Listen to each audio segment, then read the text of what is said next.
Is there then some vast conspiracy of mainstream parties and the mainstream media to keep people in ignorance of the basic arguments? No, this comes out of when we started to join, we're going back many years to the 50s and 60s, there was a good reason then to join the common market. There was a tariff barrier overall of 7-8%. The external tariff of the European Union today is below 1%. The World Trade Organization wouldn't allow any increases in taxes. So the position that we wanted to join, we wanted to emulate Germany. We were doing very well and we were doing very badly thanks to the trade union and all the rest of it. There was a case to join the common market in the late 50s and even in the early 70s. There is absolutely no case at all to stay in the political construct of the European Union today, when if we're free of it, we're free of over-regulations, I say, we're free to trade with the rest of the world and to continue in friendly collaboration. We wouldn't do this bitterly or in any, we want friendly collaboration with them and we want their free trade, but they want our free trade. And the European Union has 50 free trade agreements, about 20 of them being signed up. Government answer to me just recently. They've got Mexico, South Korea. Just look up that answer, Mr. Pienaar, and you will see that the other countries in the world which haven't been foolish enough to join this dangerous, misguided project have absolute free trade and everything they want. So I'm afraid it is a misunderstanding of the political class. I faced it in the Lords for years. I know that the political class believe it, but when you examine it, it's nonsense. Yeah. Yes, sir. Mike White from The Guardian. Your description here of the European superstate, of the intrusive European, one understands it in theory, but in practice you're struck by the fact that the last or current major crises of confidence and controversy in Britain have been the Iraq War, excessive public borrowing, and the failure of efficient market theory in the banking industry, all of which were conducted in explicit defiance of European directives, rulings, policies and other things. So Britain has acted very independently in all three contexts, the big controversies which hang over this election, and yet none of that seems to fit with your picture of an all-powerful European state which is grappling rather ineffectually with its own problem of the Greek debt crisis, even as we speak. Well, come on, if we just look at the cost. I'm coming on. You want to speak? Yes. What I mean is, come on. I meant, Mr. White, I fear you've got that wrong. I'm here to be persuaded. No, yes, you are going to be persuaded, because we are talking about going forward now. And you can't really hold an honourable debate about the economy in this country unless you look at the cost of the European Union, okay? Now, I think it compares very modestly to the cost of the banking crisis. Well, but you can't blame...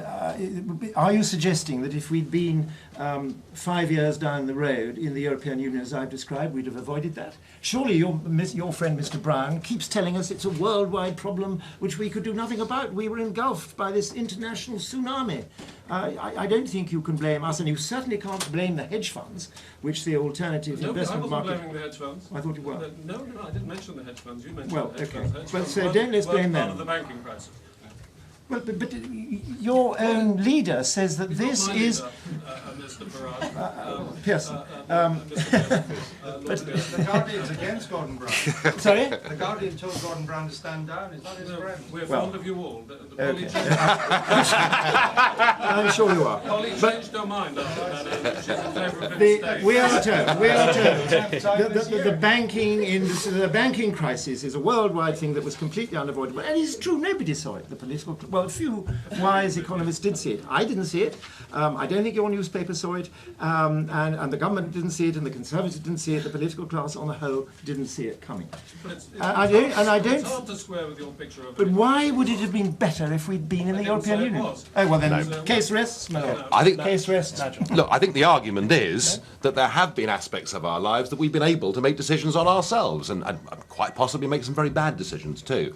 But I mean, the whole point about government is that you can vote a government in that makes decisions and then judge them once every 4 or 5 years and get rid of them. And the argument that I'm making, Michael, is as somebody that used to work in financial services, that decision has now gone. No, it doesn't. Well, it doesn't matter. If you work back in the markets that I was in, it no longer matters whether we have a Labour or Conservative government, But that's not because true, and you know it's not it, true. absolutely, I sat the other day round the lunch table. There was £30 billion of managed money sitting round that table, and they were unanimous. It makes no difference to them who wins the election because the regulatory power has passed to Brussels. But your point about the economy, your point about foreign policy, and perhaps the debate that Mr Cameron's going to have very shortly about immigration, the point is that with the Lisbon Treaty, we now have an emerging EU foreign policy. We have the promise to establish a common EU criminal code. We have Mr Van Rompuy, who is going to be in charge of the economic governance of the whole of the European Union. Doing very well so far, isn't It's quite possible that Greece may blow some of these plans off course. I mean, I rather hope in some ways that it does. But the point I'm making is that in 5 years' time, the British government will have much less influence over these areas than it's got today. And we're getting to the point where it's difficult to describe us as a self-governing nation.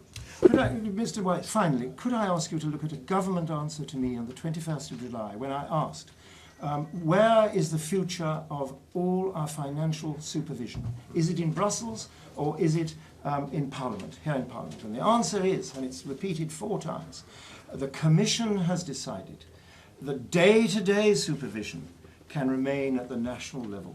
Everything else has gone. So as we look forward, this is a very frightening prospect. Yes, sir. How are you going to impose a ban, as you wish, on the wearing of a burqa in certain private buildings? Well, we'll have a look and see how they get on in France and Belgium. They're a bit further down the road than us.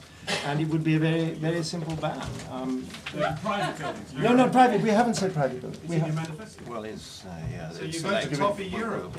Sorry? Okay. Well, you've got me It says there. banning the burqa or building guard in Well, public let me, buildings in certain private Can I hand you over to our deputy leader and head of policy? What we'll do, I thought it was public buildings, mostly. the ban is clear on public buildings. The ban is clear on public buildings, but we will empower private companies. We'll allow them to ban it within their premises. I mean, it's a bit like banks not allowing people to come in with helmets on. It's that sort of, but they need the powers to do that, and that will be part of the ban, so that is correct. But the main thrust of it is on public buildings, yes. So it would be down to individual companies? Yes, we'll empower them to, should they wish to, like in a shopping centre, ban the burqa within a shopping centre, or all face covering within a shopping centre, they'll be allowed to do so. Okay, yes, sir. In the West Midlands, you've hardly got unity between your 2 Euro MPs. Do you stand a chance of winning a West Midlands Westminster seat? And if so, which one? I don't know. I hope so. I haven't, gone into it in the detail, which you obviously have. Unless can anyone else answer that? Yes, I mean, okay, there are. If you look at the county of Staffordshire, you will see that UKIP has district council seats, and we now have half a dozen county council seats. Our best chance in the West Midlands are in those Staffordshire constituencies where we're already winning under the first past the post system. And then, of course, we have the unusual situation in Ludlow, where a very popular and respected member of Parliament, in Christopher Gill, who's sitting in front of you, is standing in his old seat again. It's very difficult to predict in Staffordshire, or in Christopher's case, what's going to happen, but we're certainly fighting good, strong, aggressive campaigns in both, and we're in with a chance. To find out more about who we are and what we stand for, go to the UK Independence Party website at www.ukip.org.